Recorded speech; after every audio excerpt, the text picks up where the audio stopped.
Saya ulangi ya, jadi semua metode security kan sebetulnya sudah diterapkan ya, mulai dari host security, terus antivirus, HTTPS, IDS sebenarnya juga sudah ya, IDS yang host based IDS itu yang port entry itu. Kemudian firewall nanti siang, kalau pengen nyoba IDS lagi minggu depan juga masih ada satu kali lagi praktikum seperti itu. Kemudian, nah ini data backup. Sebetulnya kalau semua metode ini sudah diterapkan, sebetulnya sistemmu itu aman-aman saja sebetulnya. Jadi untuk skala network security engineer itu sebetulnya sudah cukup.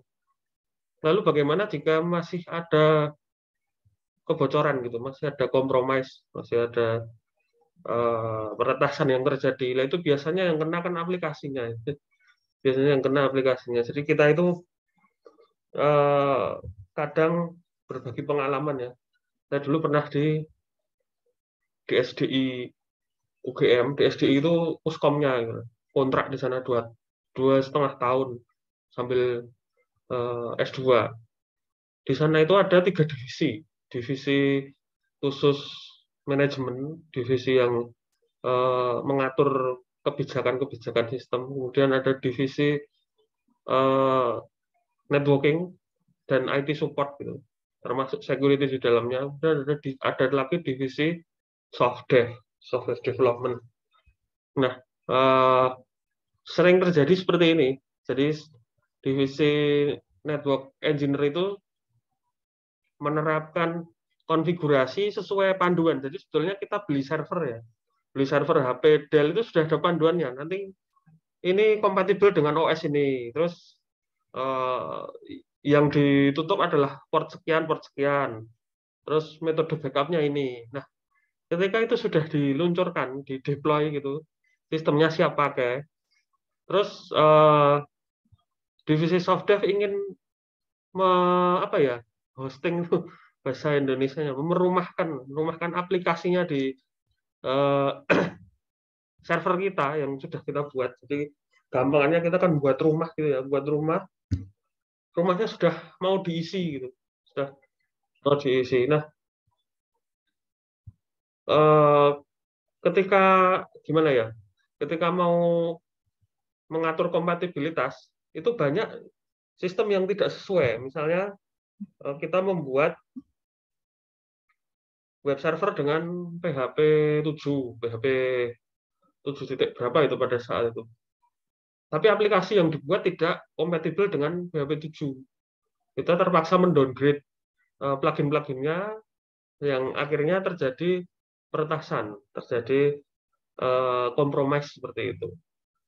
Kemudian ada lagi aplikasi remote desktop connection biasanya. Remote desktop connection untuk ya seperti OCW itulah, tapi bukan untuk OCW. Gampangannya untuk mengatur kerja remote jarak jauh gitu.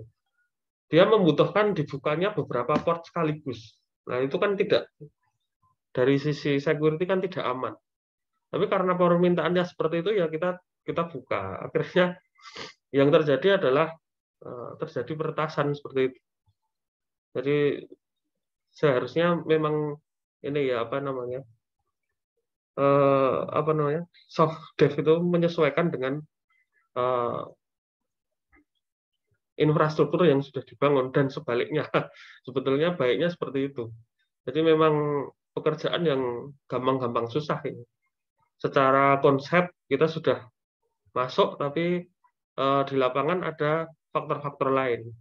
Ada juga yang bukan berasal dari softwarenya, tapi berasal dari zero day. Jadi eh, misal kita beli firewall, firewallnya bukan konfigurasi tapi beli terus di setting sesuai panduannya gitu ya. Firewall yang mereknya Sophos itu atau FortiGate. Nah,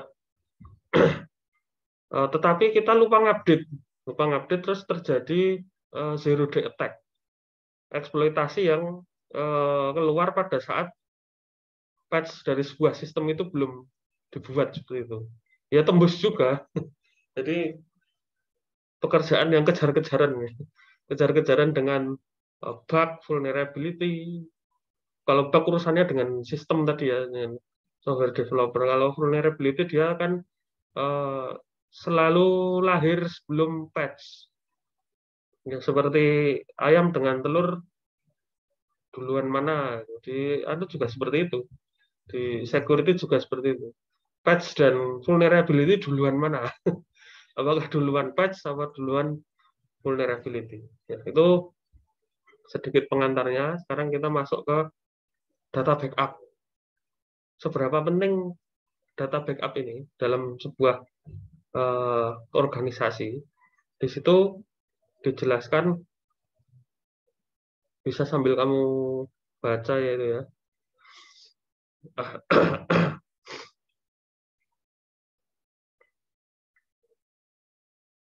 Data backup adalah apa ini? Jantung, inti ya. Inti dari sebuah organisasi.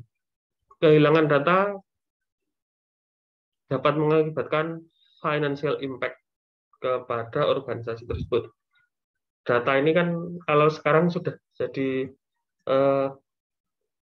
tangible resource, aset yang berwujud. Tadinya tidak berwujud, tapi sekarang jadi berwujud. Wujudnya apa? Nah, kalau di print kan jadi berwujud. Kalau di print jadi berwujud, dia jadi semacam apa namanya, penunjang keputusan yang tampaknya sangat berguna. Gitu. Bayangkan datanya EKTP itu tiba-tiba hilang. Padahal dia kan terkoneksi kemana-mana ya, terkoneksi ke BPJS, terkoneksi ke apa lagi, STNK mungkin, terkoneksi ke pajak, terkoneksi lagi ke mana lagi, BPJS sudah, STNK udah, pajak udah, PBB, terkoneksi lagi ke vaksin mungkin misalnya. Apalagi yang kita penting? Ya itu contoh yang paling krusial itu ya, data nomor KTP, rekening bank seperti itu. Bagaimana jika itu hilang? Dia akan mengakibatkan error yang berdampak, gitu. Butterfly effect. Jadi sepele, hilangnya cuma sederetan nomor KTP, efeknya kemana-mana seperti itu.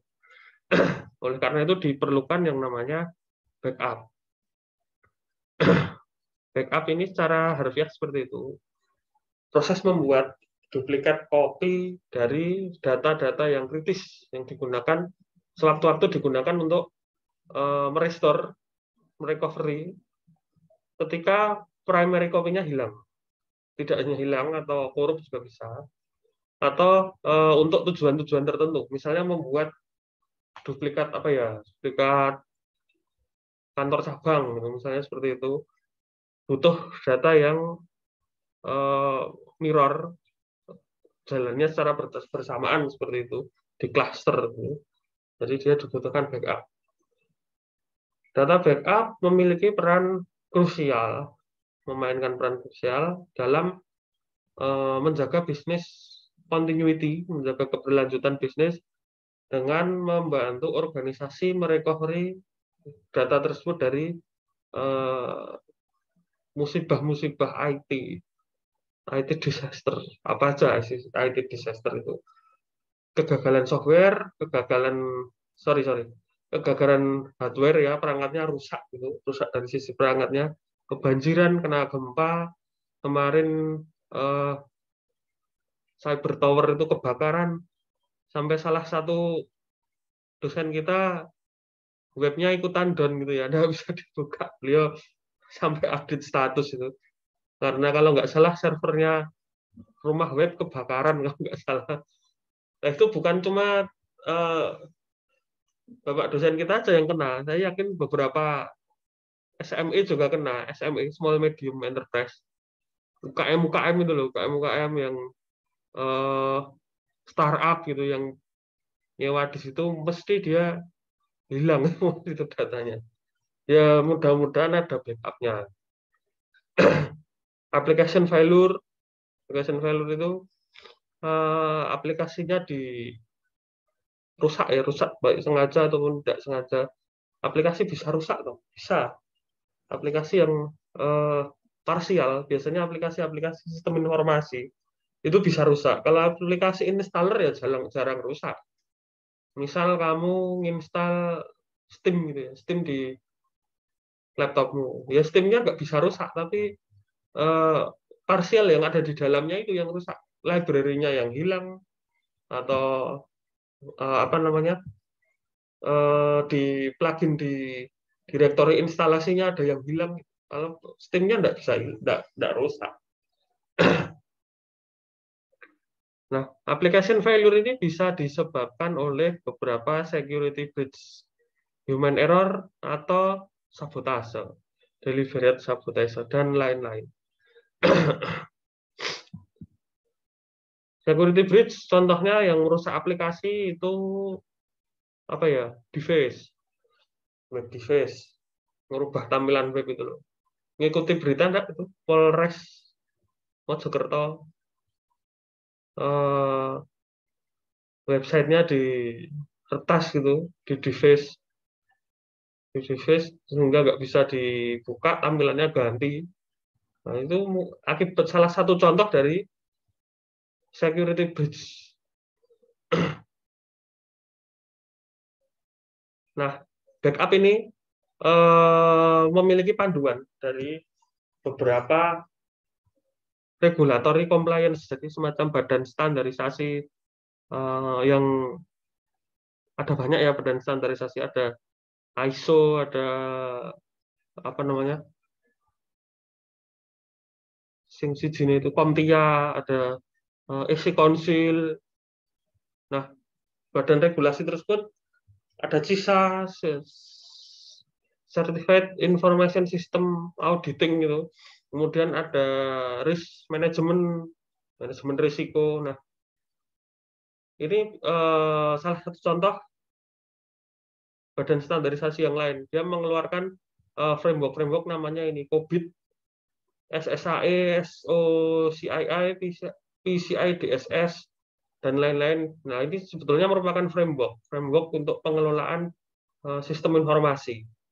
Misalnya sistem informasi itu harus memiliki komponen-komponen hardware, software, manusia, firmware. Nah, di sisi hardware harus ada backup-nya, seperti itu. Dia sebetulnya mengeluarkan kebijakan aja, semacam framework. Mereka mengeluarkan regulatory compliance ya, jadi semacam peraturan-peraturan yang memaksa untuk patuh, compliance kepatuhan gitu ya, untuk mengikuti standarisasi tentang data yang baik itu bagaimana. Nah, salah satunya harus ada backup-nya. Nah, strategic plan-nya ini, yang pertama adalah mengidentifikasi mana-mana yang harus di backup, diklasifikasi lah, mana yang bisnis data, mana yang data tidak bisnis gitu. Apakah di dalam organisasi ada data bisnis data, ada data tidak bisnis? Bisnis data itu ya data yang mendukung proses bisnisnya. Kalau organisasinya pendidikan ya, universitas itu datanya ya siapa? Eh, sistem informasi kepegawaian, database mahasiswa, apalagi ya, ya banyak lah. Data yang tidak bisnis ya downloadan film, terus eh, apalagi ya downloadan anim, downloadan komik mungkin, MP3 dan lain-lain. Apakah file-file itu ada di dalam sebuah organisasi? Ya ada saja, ada, ada. Apakah itu melanggar compliance tadi, melanggar kepatuhan? Kalau saya jawab secara teknis melanggar. Jadi sebetulnya kalau divisi IT itu tidak boleh ya apa eh, kerja gitu. Terus dia kalau ngegame boleh, ngegame tapi gamenya nggak disimpan gitu. Ngegame di komputernya sendiri itu nggak apa-apa. Download game, diinstal di apa namanya komputernya kantor, download plugin, download cheat, wah apalagi itu.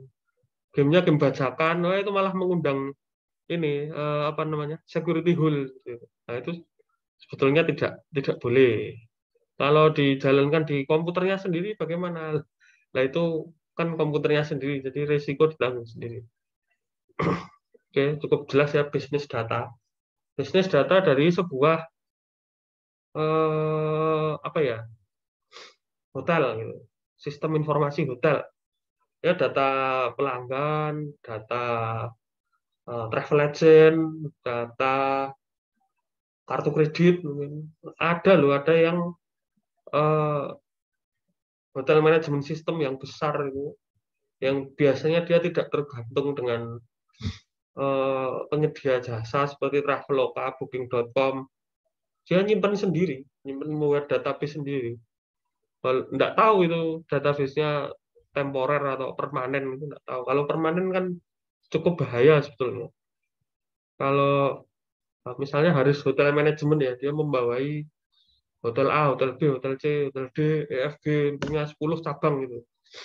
Dia punya sistem sendiri. Nah, kalau sistemnya terkompromis itu kan bahaya seperti itu. Yang kedua, memilih backup media, menentukan backup media yang tepat. Nah, itu apakah dia CD atau hard disk, floppy atau flash disk atau SSD atau online backup, on-site atau off-site seperti itu. Kemudian memilih backup teknologi. Backup teknologi itu sama dengan backup media tadi. Jadi teknologi yang digunakan di setiap media. Jadi misalnya medianya compact disk itu kan teknologinya ada dua ya, ada CD, ada DVD, ada Blu-ray, apalagi di atasnya Blu-ray nggak ada ya. Nah, kemudian memilih appropriate write level yang tepat. Write level ini untuk server skala besar. Kalau skala lokal gitu, misalnya kantor tingkat kabupaten gitu ya, dia sepertinya nggak perlu write level. PPDB aja nggak pakai write, harusnya kan pakai write. PPDB online itu lah, yang setahun sekali kan nggak salah. Kemudian memilih metode backup yang tepat, kemudian memilih tipe backup yang digunakan, memilih solusi backup yang tepat, kemudian mencoba. Setelah dipilih, diinstal, dia mencoba drill test. Drill test itu ngetes berhasil enggak, backup dan recovery-nya itu berhasil.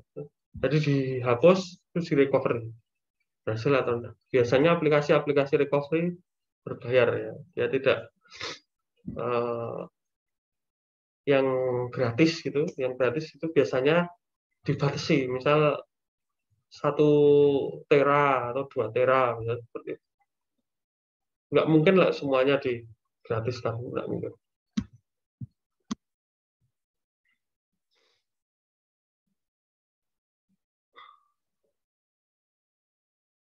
Nah, ini yang pertama adalah identifikasi critical business data. Critical business data itu apa saja? Nah ini accounting files. Accountingnya accounting itu bukan semata-mata soal bukan semata-mata soal laporan keuangan, bukan. Account pencatatan. Jadi ini semuanya, baik files kepegawaian, files apa ya, keuangan, files kerjasama, files presensi mungkin, bahkan sampai ke rekam mediknya pegawai, nah itu masuk ke accounting files. Apapun yang ada hubungannya dengan proses bisnis organisasi. Kemudian ada lagi database, backup database. Database biasanya isinya ya accounting files tadi. Kemudian operating systemnya, file-file dalam operating system yang dibayar ya, proses with the computer. kemudian dokumen Office yang penting, spreadsheet dan lain-lain. Kemudian software yang dibayar, lisensi-lisensi. Kalau lisensi zaman sekarang biasanya kan pakai aplikasi klien ya. Klien terus apa namanya? Usernya login gitu. Misalnya saya beli antivirus, kan mesti harus login ya. Kalau dulu dulu banget gitu, tahun sebelum 2010 lah pokoknya. Itu ada McAfee, itu. McAfee sama AVG, ada versi gratis, ada bayar. Kalau bayar ya sudah ngisi kartu kredit, terus dikasih serial number pakai biasanya dikirim lewat email. Kalau sekarang kan seperti itu kan rawan kehapus ya. Emailnya ketumbuk-ketumbuk terus dicentang semua, mark as read, delete, delete, delete, apa hapus kan ya udah. Kalau zaman sekarang hampir semua produsen antivirus, hampir semua produsen antivirus itu mereka mengharuskan kita login ke portal mereka, portal kliennya, terus setelah bayar ya apa namanya software kliennya bisa di-download dari situ, serial number-nya juga didapat dari situ. Kontak information juga, personal foto, musik, video, kok di sini di-include kan ya. Kalau menurut standarisasi CISA nggak boleh ini sebetulnya. Personal foto loh. Mungkin kalau foto-foto divisinya dia itu mungkin boleh, misalnya divisi marketing atau divisi apa ya, divisi CSR gitu. Misalnya ada perusahaan besar punya kegiatan eh, pengabdian masyarakat gitu, CSR ya kegiatannya. Punya dokumentasi foto, ya fotonya itu masuk ke critical business data. Kalau fotonya kepala bagiannya selfie itu saya pikir nggak termasuk personal foto. Musik-musik yang disimpan itu saya pikir nggak termasuk, jadi hilang biar hilang aja. Kemudian file-file yang lain yang kritis. Jadi ini ya contoh critical business data. Dan yang berikutnya selecting backup media, strateginya seperti ini. Ini saya putus ya, terlempar. Halo, putus tidak? Aman, Mbak. Aman. Kok anu ya? Keluar masuk lagi. Enggak ya? Nanti lah kelihatan di rekaman. Nah, mempertimbangkan backup media, memilih backup media itu mempertimbangkan ini capability, kemampuannya ya, kemampuan, kehandalan, bisa di-extend, extend itu gimana ya? Sampai besok-besok masih kira-kira masih bisa mensupport kebutuhan kita itu. Kalau CD itu jelas enggak, extensibility-nya enggak bagus, capability bagus dia. Capability dia bisa nyimpen sampai 700 mega, yang DVD bisa sampai 8 giga, itu capability-nya bagus. Reliability bagus selama nggak digores, dia tahan 15 tahun kalau nggak salah. Lebih bagus dari HDD malah, selama HDD-nya kalau HDD-nya berkarat itu ya, dalamnya berkarat. Bagus CD. Tapi extensibility-nya nggak bagus dia, nggak bisa di-extend. Kemudian speed, saat ini yang juara SSD ya, SSD yang M2, kemudian cost biaya. Jadi harus mempertimbangkan lima aspek ini. Ini contohnya ada optical disk, compact disk, DVD, Blu-ray, kapasitasnya 200 GB sampai 200 GB, ini mestinya yang anu ya, yang Blu-ray ini mudah digunakan, keuntungannya mudah disimpan, mudah transport itu apa ya, dipindah pindah tangan kan gitu ya, dipinjam-pinjamkan atau dipindah tempat penyimpanannya. Kerugiannya ya tahu sendirilah, ini mudah rusak gitu. Sorry, nggak mudah juga ya. Zaman sekarang sudah jarang ada host yang support ini, harus dibelikan eksternal optical disk, biasanya seperti itu. Kemudian ada lagi portable hard drive, hard disk eksternal ini.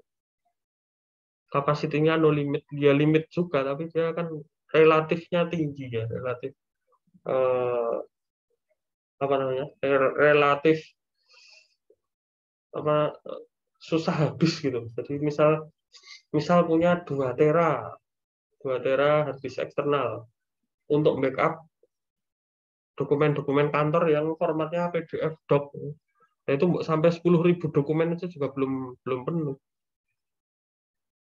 Ya ideal untuk small office ya. Ideal untuk small office harganya lebih mahal dari yang optical disk tadi. Kemudian tape drive, nah ini saya kebetulan belum pernah mengoperasikan, belum pernah pernah lihat, cuma belum pernah ini ya, belum pernah mengoperasikan karena dia jarang perusahaan perusahaan adanya yang tingkat nasional, mungkin seperti Pertamina itu mungkin punya tape drive. Disadvantage-nya ini cuma satu ya, ekspensif, mahal. Kemudian menerapkan RAID. RAID itu intinya adalah dia itu gabung-gabungkan ya, metode combining multiple hard drive digabungkan jadi single hard drive. Mereka itu aslinya entitasnya banyak, kemudian mereka menganggap bahwa mereka itu single unit, yang mana bahkan datanya itu ditulis, ditransfer melalui several disk drive. Several disk drive itu disk drive yang banyak gitu ya, yang menawarkan fault tolerance.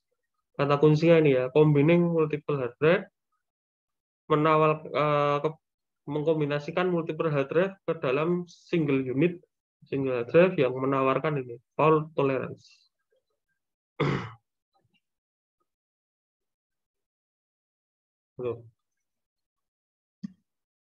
Keuntungannya ini, right, dia bisa di hot swap, hot plugging, jadi bisa dipindah-pindah gitu. Jadi apa namanya, harddisknya itu bisa dicopot tanpa mempengaruhi fungsionalitas dari jaringan itu sendiri. Nah,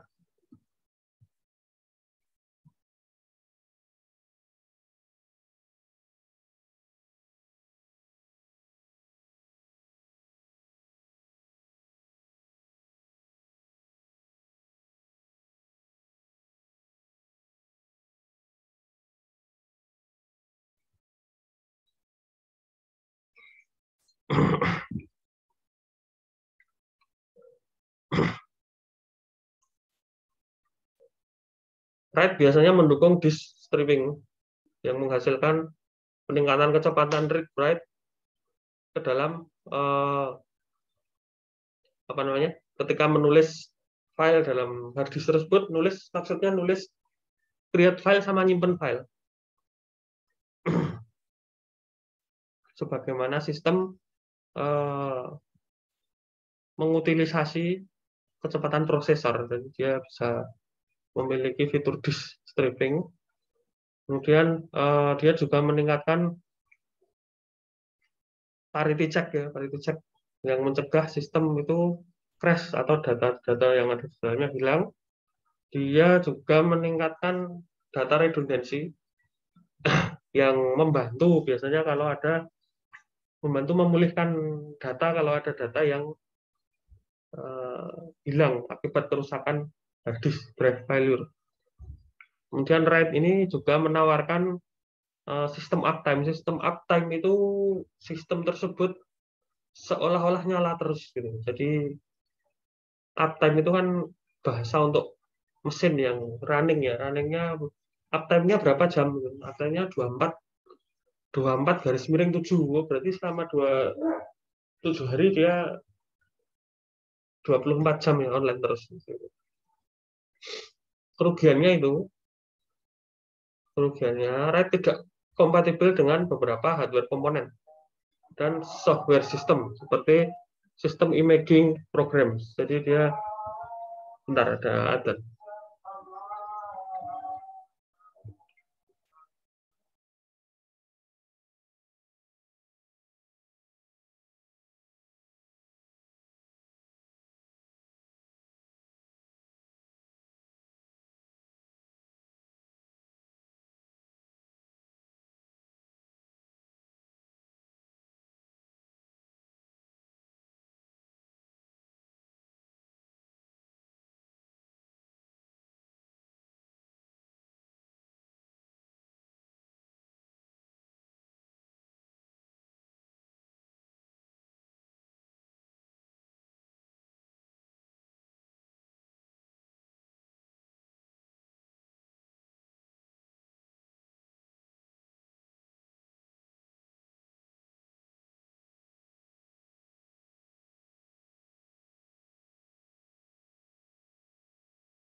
Oke, saya lanjutkan. RAID data itu bisa hilang jika ada salah konfigurasi ya. Data is lost if important drive file one after another. Jadi jika ada kesalahan terhadap salah satu drive yang jadi gabungannya itu, dia itu kadang-kadang malah bisa menghilangkan data-data yang di write tersebut yang ada di dalam apa namanya hard disk write tersebut.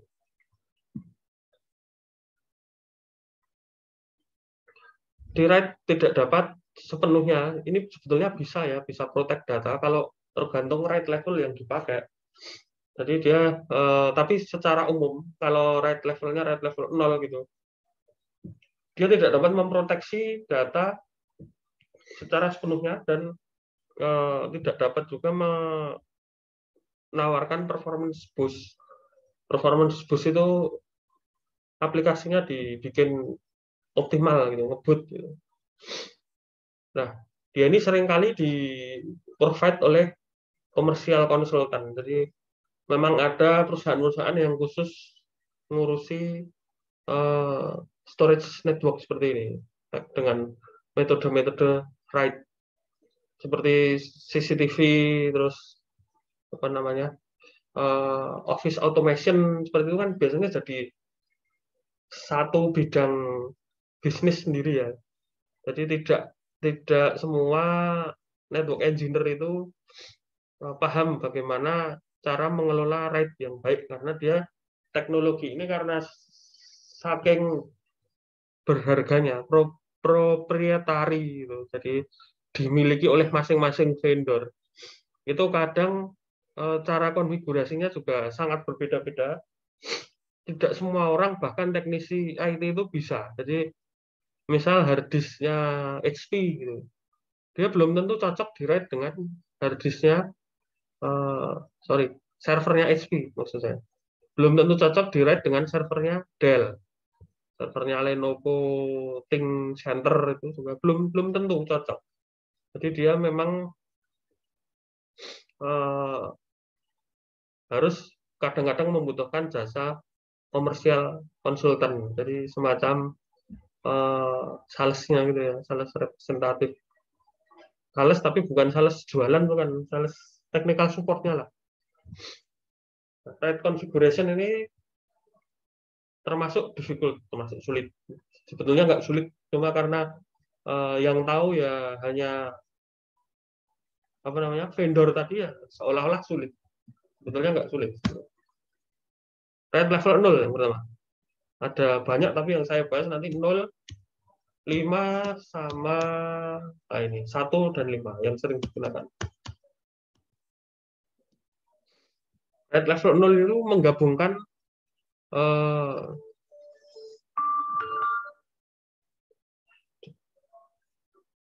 putus tidak?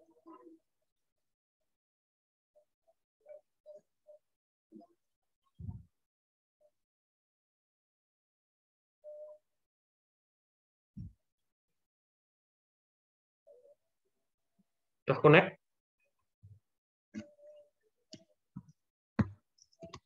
Sudah, Pak.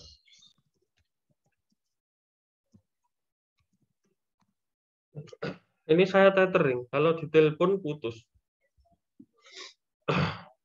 Oke, saya ulangi. RAID 0 itu dia gini. Dia menggabungkan dua drive bekerja jadi seolah-olah satu drive dikenal sebagai satu drive D. Isinya semuanya adalah data. Isinya semuanya adalah data. Keuntungannya adalah dia itu penggunaan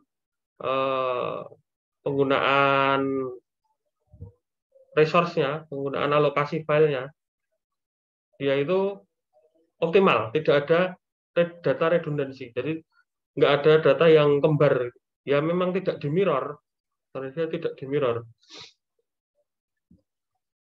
Tapi kerugiannya ini, data recovery is not possible if a drive files. Jadi kalau ini katakanlah ini hard disk pertama, ini hard disk kedua, di write gitu. Ini 40 giga, yang ini 40 giga. Di RAID jadi 80 giga. Kalau yang ini file 80 giga ini akan jadi korup. Data yang ada di stack tumpuannya itu, parity-nya itu, dia itu akan selama tidak nabrak ukurannya, datanya ya aman-aman aja. Misal dari 80 giga datanya ada 60 giga, rusak satu, mesinnya kan itu 40 ya. Ya datanya baru ada yang hilang. Selama datanya cuma 30 giga gitu, dia masih aman. Dia membutuhkan minimum 2 drive, jadi 2 drive A, drive B digabung gitu. Jadi digabung, kapasitasnya juga digabung. Kemudian ini RAID level 1, dia kalau yang tadi dikenal dengan stripping ya, disk stripping, kalau yang ini dikenal dengan disk mirroring. Multiple copy of data ditulis lagi ke multiple drive pada saat yang bersamaan. Jadi ini ibaratnya ada 2 RAID ya, ada 2, 3, 4, ada 4 hard disk. Dia dibuat RAID level 1, disk mirroring. Yang ini mirror ke sini, yang ini mirror ke sini. Ini dan ini digabung. Jadi dia akibatnya ini ya, membuat redundansi dengan menduplikat drive data yang ada di dalamnya ke dalam multiple server. Jika satu drive gagal, rusak gitu, dari 4 ini rusak satu, data recovery masih memungkinkan. Membutuhkan minimum 2 drive. Tapi kalau 2 drive, salah satu rusak, ya udah, datanya memang masih ada di data yang satunya, tapi dia tetap masih bisa di recovery seperti itu. Kemudian ini di stripping with parity. Parity itu seperti ini, teman-teman. Jadi ada data dari redundant data ya. Ini tanpa RAID seperti ini, drive D, drive E, digabung pakai RAID 1. Dia isinya gabungan, ini data yang ini. Jadi dia kapasitas A dan B, D dan E, kemudian yang ini redundant datanya juga masih ada. Redundant data digunakan untuk memanggil kembali data-data yang butuh di recovery seperti itu. Contohnya RAID 3 ya. RAID 1 dan RAID 3 sama, cuma dia yang berbeda jumlah ininya, jumlah hard disk yang digunakan untuk backup tadi, untuk parity tadi. Kemudian RAID 5 itu distributed parity, jadi dia lebih banyak lagi, ya drive-nya ada 3 misalnya digabung jadi satu storage area network gitu.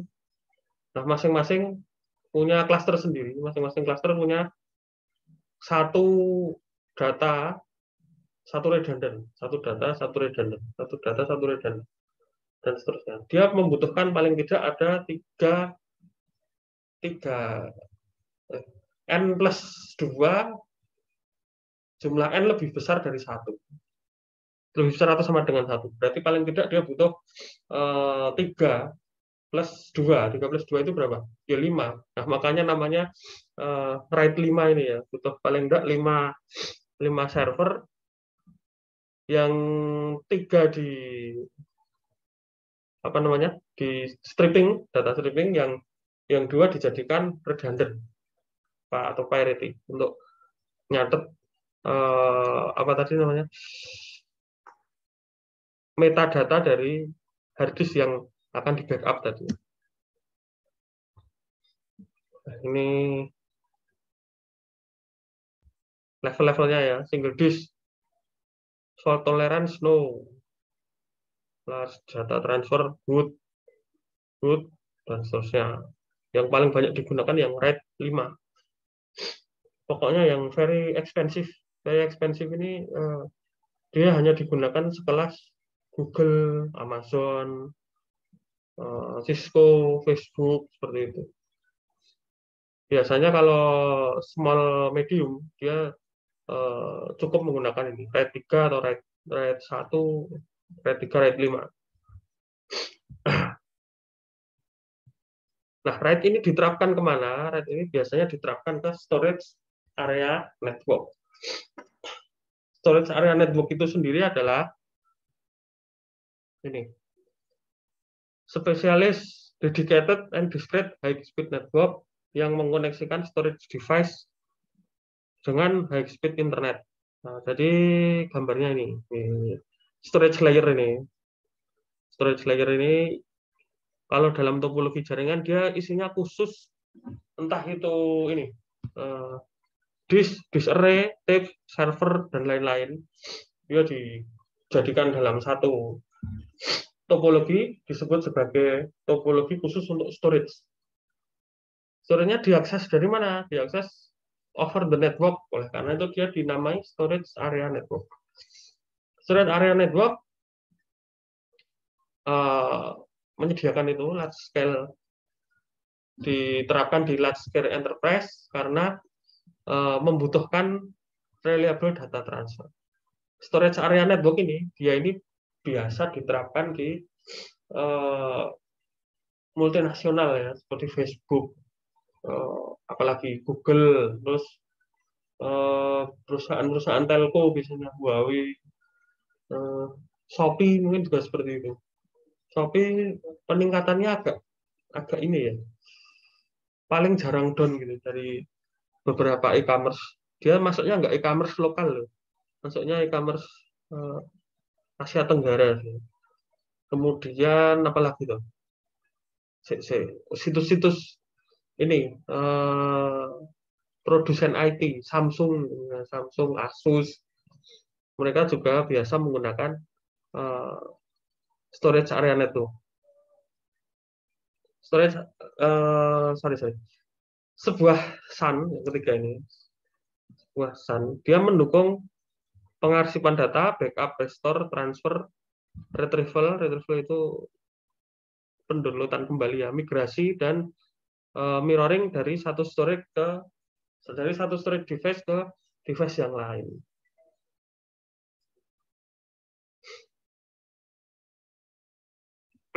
Kemudian dia membutuhkan ini ya, membutuhkan dan menyediakan communication infrastructure layer, menyediakan physical connection kepada network device.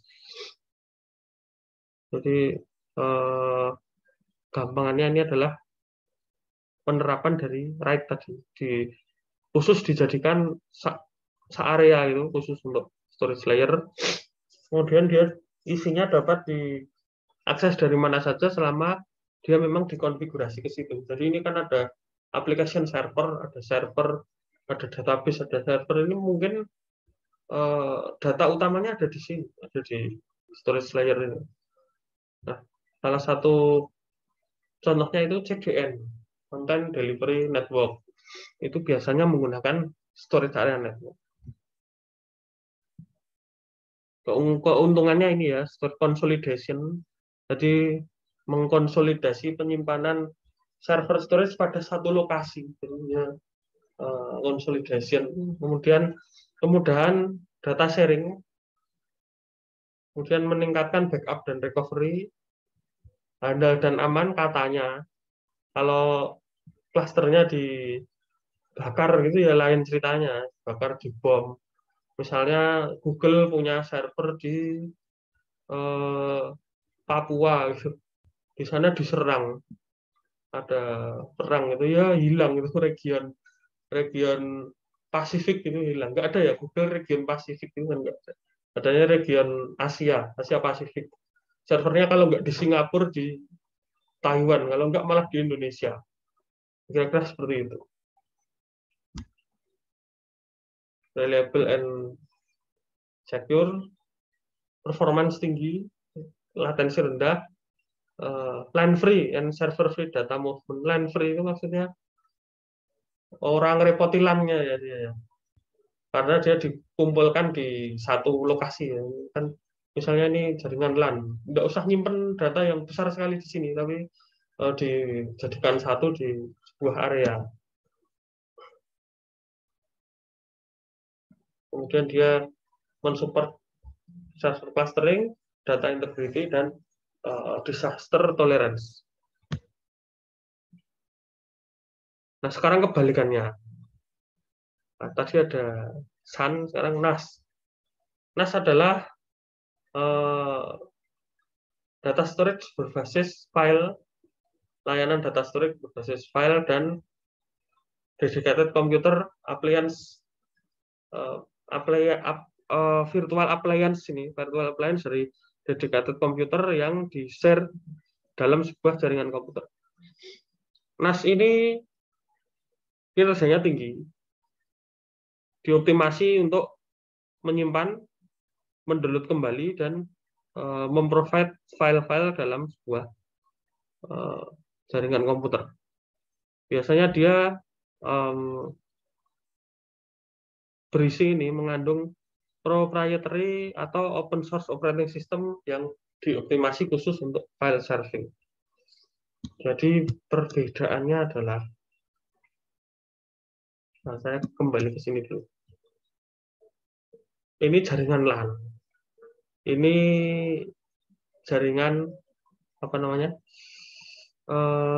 Server farm ya. Biasa bisa jadi satu dengan LAN, bisa tidak. Nah, kemudian dari sini di balancer kan, di apa ya istilahnya ya, di forwardkan gitu ya, dinaungi dalam sebuah sistem operasi NAS, Network Attached Storage. Nah, NAS ini yang akan berhubungan dengan SAN. Jadi dia komponen klien yang tugasnya itu ya, tugasnya ngontak-ngontak server SAN storage area network. Jadi bukan merupakan bentuk lain dari storage area network, tapi dia salah satu bagian yang melengkapi komunikasi ke dalam storage area network. Nah, ini contohnya. Network attached storage-nya ada di sini, dia berkomunikasi dengan storage area network, storage SAN. Dia diakses melalui IP network. Nah, terus ini apa? Ini kok ada gambar di sini? Ya beda ini. Ini dia semacam apa ya, remote service-nya gitulah. Di sini web server, di sini ada monitoring server, atau misalnya di sini aplikasi ya, di sini aplikasi Siakat, yang ini aplikasi Perpus misalnya loh. Database-nya nggak ada di sini secara langsung. Jurnal gitulah. Jurnal isinya kan PDF banyak itu. Biasanya dia butuh di atas 4 tera gitu, untuk nyimpeni jurnal dari tahun berapa sampai berapa. Ngambilnya di sini, file-file jurnalnya di sini. Atau file apa ya yang kita banyak gitu, ijazah mungkin. Bayangkan nanti ijazah dicetak dalam bentuk PDF. FKIP wisuda satu angkatan ada 1.000 enggak kira-kira? 1.000 kali 4 gitu. Misalnya satu tahun 4.000. 4.000 ya. Misalnya ini servernya FKIP A, ini FKIP B. Ya nggak mungkin 4.000 sertifikat tersebut disimpan di sini, itu nggak mungkin. Dia disimpan di storage yang lain gitu, yang terpusat. Supaya kalau orang download, misalnya ini saya gambar dulu. Misalnya ini anu ya, PDF. Misalnya hanya PDF saja. Dia disimpan di sini. Disimpan juga di sini. Yang akses dari dalam nggak masalah, lokal nggak masalah. Download, wes. Nah, kalau yang akses over network, dia harus masuk ke di routing ke networknya ONS dulu, dari ONS di routing ke networknya FKIP, dari situ di download baru sampai ke browsernya dia. Belum lagi potensi ini akan kehabisan resource. Jadi lebih baik disimpan di sini, disimpan di storage area network. Kemudian kalau ada permintaan ke situ, dia tidak perlu di routing ke server lokalnya fakultas, misalnya seperti itu. Gampangannya seperti itu.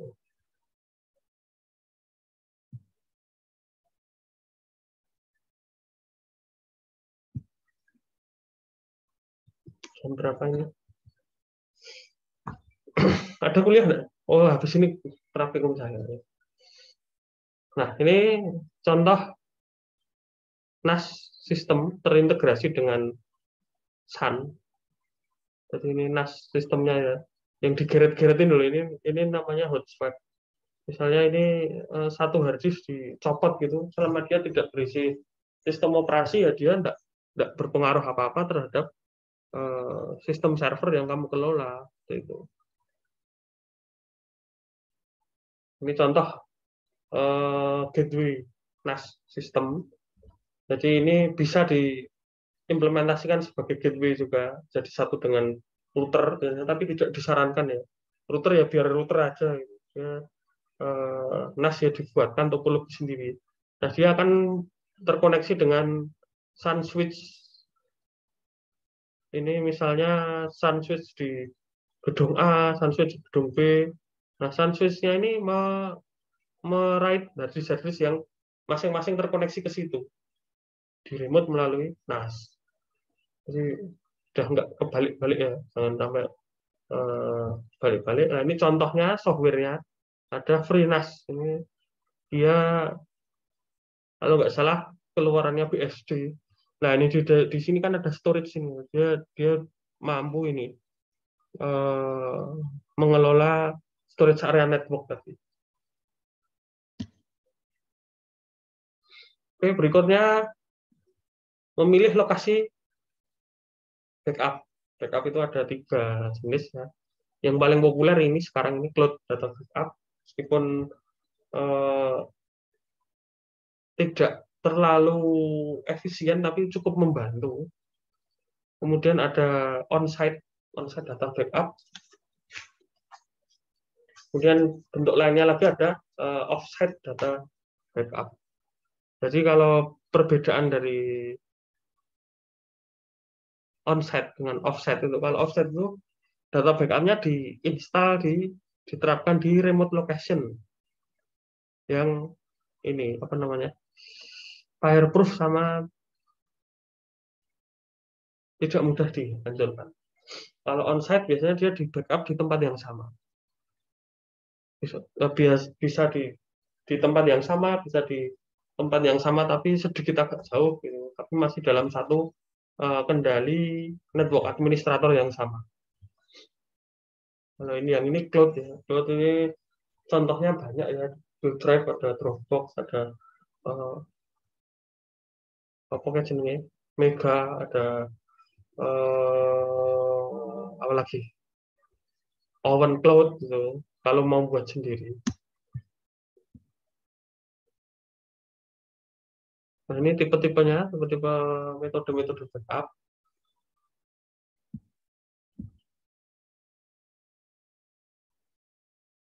Ada full normal data backup, semua sistem data di copy ke backup media. Kemudian ada differential data backup, semua data eh, ini nggak full backup ya, jadi dia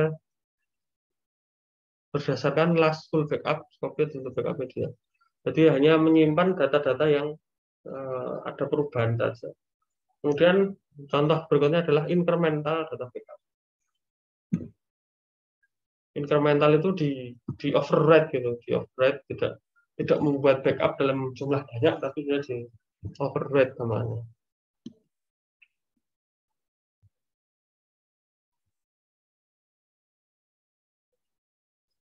Nah, ini masing-masing keuntungan dan kerugiannya.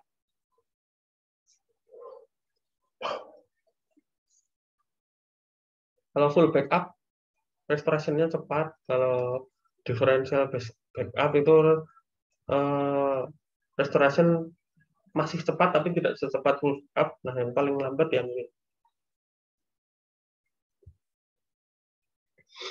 Nah, ini contoh aplikasinya, backup Aome Backupper.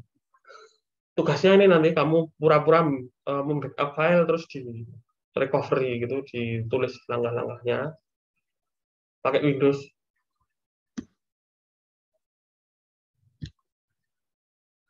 Ini contoh-contohnya ya, ada Genie Backup, ada Norton Ghost, ada belum pernah pakai semua ya, pakainya ini apa namanya, Norton Ghost ini. Nah, ini contohnya Mac OS.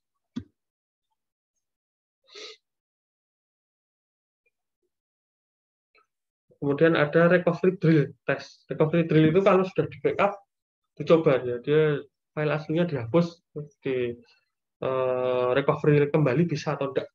Tujuannya ya hanya untuk ini sih, ensuring data recovery efisien, and the data plan is efektif.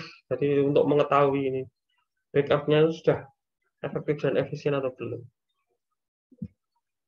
Kemudian untuk ini ngecek juga yang mungkin terjadi ketika recovery beneran gitu. Jadi mana-mana yang tidak ikut recovery seperti itu.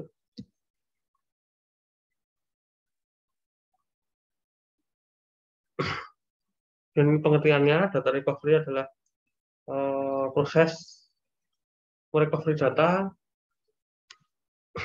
yang mana data tersebut secara tidak sengaja atau intentionally terhapus atau korup. Yang di recovery adalah data-data yang ada di sini, hard drive, removable media, optical device, dan lain-lain. Mayoritas data itu bisa di recovery, selama dia juga nyimpennya di medium yang masih sehat seperti itu. Kalau nyimpen medium di hard disk yang sudah bad sector, dia kemungkinan kecil untuk di recovery. Di recovery pun bisa, cuma isinya rusak seperti itu. Ketika melakukan data recovery dari sebuah host, nah itu ada baiknya menggunakan data recovery yang lebih dari satu gitu, untuk pembanding aja. Ini contoh Windows Data Recovery Tools ya, ada jenengnya apa ini, Get Data Back, Get Data Back ini cukup terkenal ya.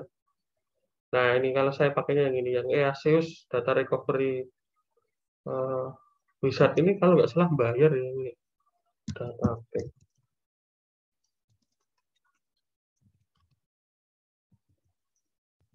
Oh iya,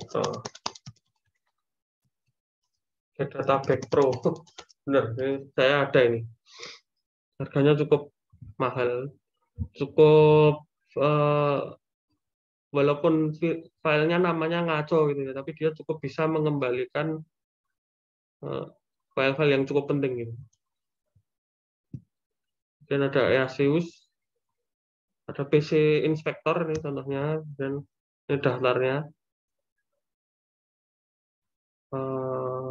Ini ya, Get Data Back. Recuva ini juga gratis ini, Recuva. Kemudian yang Mac OS. Kemudian ini Write juga ada yang terkenal ini, yang apa namanya, Power Data Recovery.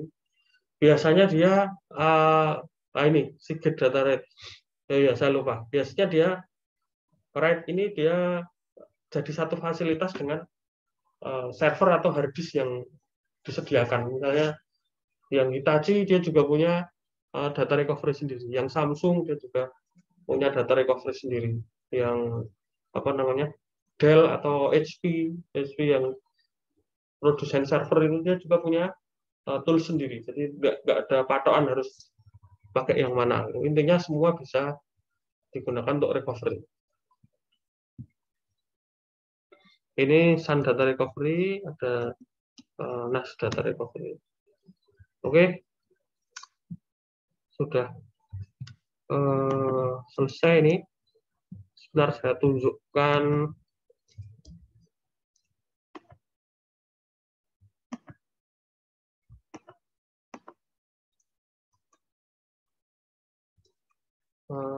Tugas ini, walaupun ini praktek tapi masuk tugas teori ya, masuk tugas teori karena nanti prakteknya ada lagi yang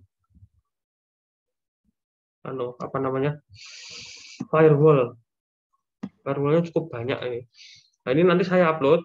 Tugasmu adalah mencoba ini. Yang pertama adalah Aomei Backupper standar yang free. Aomei, kemudian sidik, cuma mengikuti langkah-langkah aja. Ya. Kemudian EASUS data is use bacanya is use data recovery wizard. Kemudian satu lagi apa? Recovery tool, quick recovery tool. Udah baca, oh masih ada mini tool power data recovery, dicoba semua. Skenario-nya nanti saya buat. Jadi misalnya kamu buat satu file, satu folder yang isinya file ketikan, file apa namanya, txt, file multimedia, file-file web dihapus, kemudian di backup lagi, dihapus, di recovery bisa atau enggak. Kalau bisa, mana yang nggak ikut ke recovery seperti itu. Atau kebetulan punya flash disk rusak gitu, bisa dijadikan studi kasus. Nah ini, oh ini floppy disk. Enggak, bikin sendiri aja. Misalnya nanti punya flash disk rusak, ya amannya pakai flash disk saja ini. Amannya pakai flash disk saja. Ya nanti sambil saya pilih nanti, nggak semua ini, jadi ada yang berbayar, yang nggak usah. Baik, itu dulu pertemuan hari ini, tinggal kurang satu pertemuan lagi, insya Allah besok Senin. Kalau tidak besok Senin, Rabu, Selasa nggak bisa. Terus ujiannya antara tanggal 19 sampai 24 ujian teorinya. Ujian prakteknya minggu depan sudah saya beri soal, deadline-nya 1 minggu biasanya. 1 minggu sampai 2 minggu. Ada pertanyaan sebelum ditutup?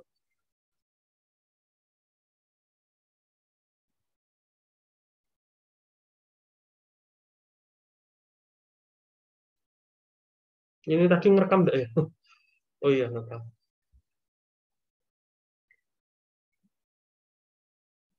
Ada pertanyaan, teman-teman? Kalau tidak ada, belum ada, Pak. belum ada ya. Kalau nggak ada, kita istirahat dulu. Nanti jam itu Mas Paul tanya di chat, Pak. NAS sama AWS S3. Beda.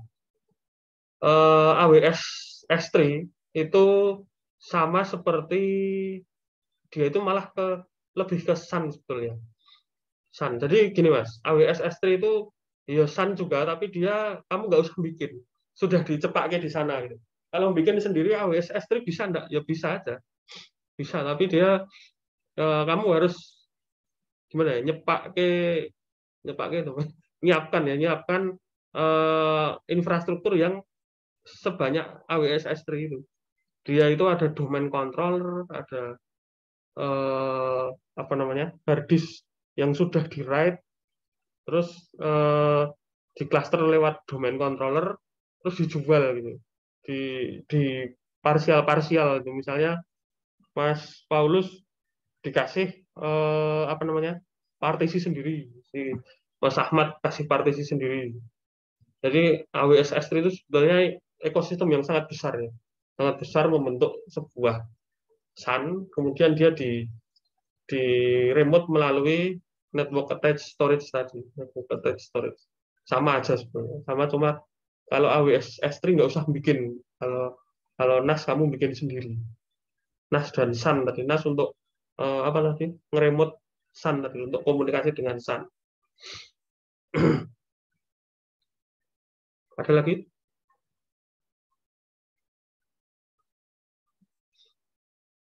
Apakah hanya AWS S3? Ya banyak, Google Cloud juga punya, cuma nggak hafal ya namanya. Microsoft Azure juga punya, terus Oracle juga punya, VMware juga punya. Banyak sebetulnya, cuma yang naik daun itu ya AWS S3. Lama-lama Telkom juga bikin. Telkom Cloud itu dia lama-lama juga bikin sendiri. Cukup ya? Sudah tidak ada pertanyaan lagi, saya tutup dulu. Nanti ini sambil converting akan saya upload agak sore. Baik, mudah-mudahan selamat siang. Wassalamualaikum warahmatullahi wabarakatuh. Waalaikumsalam warahmatullahi wabarakatuh.